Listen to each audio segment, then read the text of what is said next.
Hello. Today we're going to be talking about inequalities. So, the first thing we're going to do in this video is talk about the symbols. Now, as you may notice in the word inequalities, we have the word equal in equalities. So we're going to start off by talking about the equal sign. So note this guy means that, for instance, 3 is equal to 3. What is on the left-hand side of your equation, your little equal sign here, is the same thing as what's on the right. You may also notice, or may have also been exposed to something like x equals 3, which is saying, okay, we have a variable, it's an unknown thing. Well, we're saying that it's equivalent to 3. You may also have seen things like x plus 6 equals, say, 9, in which case you would need to figure out what number, if I add 6 to it, takes me to the number 9. Well, here, imagine I can subtract 6 from that final result, undo that process, and wind up at 3. This initial expression is still true. It is equivalent, assuming that x is equal to 3. It kind of forces it on us, that statement. However, we have some different symbols that we're going to talk about today. First up is what we call the less than symbol.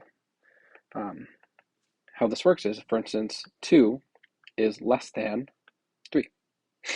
The size of it is smaller. However, it's not necessarily just talking about size. We also want to consider something called the number line, where I have negatives over on the left, positives on the right, and you imagine there's some spot on here that is marked by 0, in which case we then progress towards the positive numbers. Say there's like 10, 20, 2,000, I don't know. Over here we have like the negatives, so like negative 10, negative 20, negative 9,001, I don't know. Plenty of different numbers that we can choose from. And so what does it mean to be less than? It means to be, if this is item number 1, item number 2, the thing that's less than the original dot. So I'll put like, for instance, 3 here, 2 is right here. It is further to the left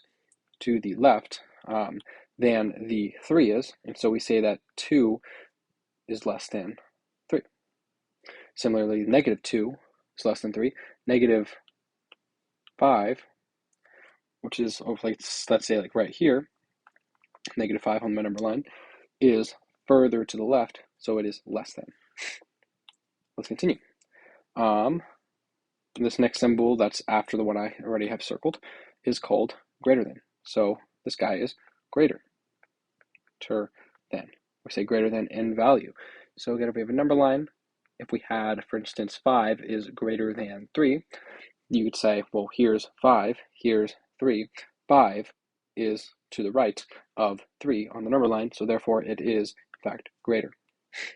A little note about things you can notice about the symbol. There's kind of like a symmetry here, or if you were to look at this symbol for greater than, this symbol for less than, they're kind of, if you imagine you just had like a little line here, it kind of looks like it's reflected. It's kind of just flipped in direction. And so you might be wondering, like, well, could this technically mean less than if I read it the other way? For instance, 3 is less than 5. And that's absolutely legitimate. That's very true. Oftentimes in English and in mathematics, generally speaking, we read things from left to right. So we read 5 is greater than 3. You can never read this as 5 is less than 3, mainly because that's not true. But we typically read the symbol as it's going from left to right. All right, we have 2 more symbols to talk about real quick. One of them is, or I guess they're both kind of cousins of the greater than and less than symbols, and these are the greater than and less than or equal to symbols. Now, you might notice the equal to, and if you've seen these symbols, you kind of see equal signs in there. Sometimes these symbols will be more directly written as, or in the form like boom, boom, boom, in which case the equal sign hopefully sticks out a little bit clearer. It's like this, but sometimes people just choose to write them as like this.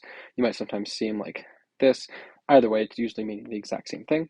And the, I guess, way to interpret this is that not only can you have, for instance, that 3 is less than or equal to 5 because it is less than 5, you also have, for instance, 5 being something that works here, where you have 5 is less than or equal to 5. Well, as long as it fits one of them, this word or is kind of like an inclusive or. whether or not it's exactly less than or precisely equal to, then it will work out. And same thing goes for greater than or equal to. 5 is greater than or equal to 5. However, for instance, 4 is not greater than or equal to, because in fact it is not equal to and it is not greater than. It's less than the 5. Little note about solutions here. So keeping in mind our number line, if I were to say x is greater than 5, well, what numbers are greater than 5 in the number line? Well, everything that is further to the right of 5. Now, how do I differentiate x is greater than 5 from x is greater than or equal to 5?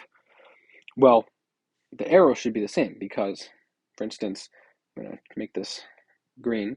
The arrow should be the same either way because that's all talking about the greater than part. However, when it comes to the difference between these two symbols, the difference is whether or not 5 is included as a possible solution. The way that we represent this on the graph, for instance, is whether or not you have an open or closed circle. So if you were dealing with the greater than or equal to, or the less than or equal to symbols, we are going to fill in our circle here.